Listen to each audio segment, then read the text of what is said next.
Hey everyone, welcome to this explainer. Today, we're pulling back the curtain on a really fascinating, incredibly complex process. It's something we all rely on, but probably rarely think about until we're literally right in the middle of it.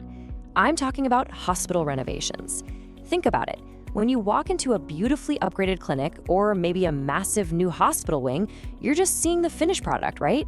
Everything feels super calm, clean, and perfectly placed. But what goes totally unseen is this high-stakes logistical ballet happening behind the scenes to make that reality possible, all without stopping a single heartbeat of patient care.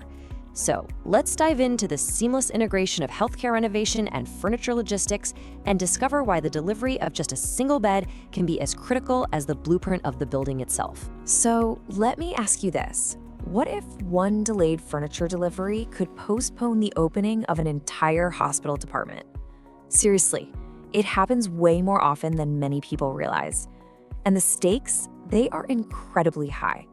We're not just talking about, an empty office desk here. We're talking about critical care spaces, triage centers, and recovery rooms just sitting completely empty and unusable, all because the specialized medical furniture they need simply hasn't arrived. A single tiny break in that supply chain can cascade into delayed treatments and just massive operational headaches. Because when hospitals renovate, construction is really only one part of the project. Sure, you've got the demolition, the hard hats, the drywall dust, but that's just the surface. Keeping patient care running without interruption, now that is the real challenge. How do you tear down walls and replace flooring while life-saving surgeries and critical emergency care are happening literally just down the hall? Navigating a construction zone while keeping care completely seamless is honestly the ultimate logistical puzzle. So the crucial point is that you simply cannot shut down an intensive care unit or an ER for a month just to remodel. No way. That's why successful renovations begin with planning, not demolition. It requires this complete mindset shift. The actual tearing down and building up, that's really secondary to the master plan of how to keep the hospital functioning. Absolutely everything hinges on strategic, meticulous logistics that dictate the construction, not the other way around. Which brings us to our first major strategy, timing and phased upgrades, or the art of staggering deliveries. Let's walk through how this actually works in practice. Instead of replacing furniture all at once, many hospitals renovate in phases, allowing departments to continue operating while upgrades take place in the background.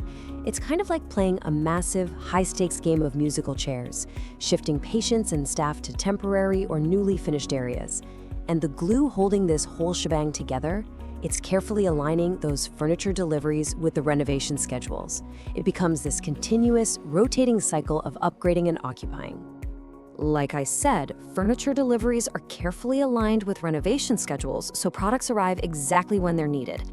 Not weeks too early, because let's face it, boxes clogging up busy hospital hallways is a massive fire and safety hazard. And definitely not after the space is ready, which just leaves highly trained medical staff standing around an empty room, unable to treat anyone. The precision required here is absolutely absolute. Let's move on and see how this builds into our next area, furniture that fits perfectly, focusing on the 3 pillars of medical furniture. Okay, so while exact timing is absolutely crucial, another important consideration is compatibility. New medical furniture should fit seamlessly within existing room layouts, workflows, and the overall healthcare infrastructure to avoid unnecessary modifications and delays. Mobility also plays a really key role here. Furniture that's easier to move and install can help renovation teams work way more efficiently while minimizing disruption to hospital operations.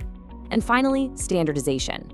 When multiple departments are being upgraded, standardized furniture can simplify maintenance, improve consistency, and really support smoother day-to-day operations. These aren't just buzzwords, guys. They're essential features that directly protect patient care.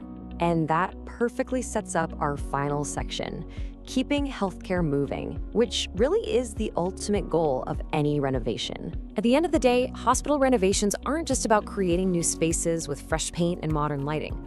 They're about ensuring those spaces are ready to support patient care from day one. To pull that off, facilities have to source incredibly reliable furniture built specifically for these demanding environments to support operational continuity and long-term performance. Think about it. If a new wing looks gorgeous, but the staff can't do their jobs properly the second the doors open, well, then the renovation has completely failed its primary mission. This is exactly where a solid logistical partner becomes just invaluable. For example, Stellar Medico supplies medical furniture specifically designed for demanding healthcare environments, helping hospitals source reliable furniture solutions that support renovation projects, operational continuity, and long-term performance. They essentially act as this unseen engine, orchestrating the complex logistics so the hospital can just focus on what it does best, saving lives. So, what does this all mean for us?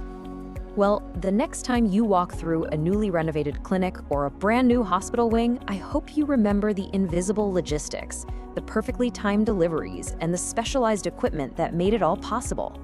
Because successful renovations don't just build better spaces, they keep healthcare moving. Thank you so much for joining me for this explainer. Keep questioning how the world around you works, and I'll catch you next time.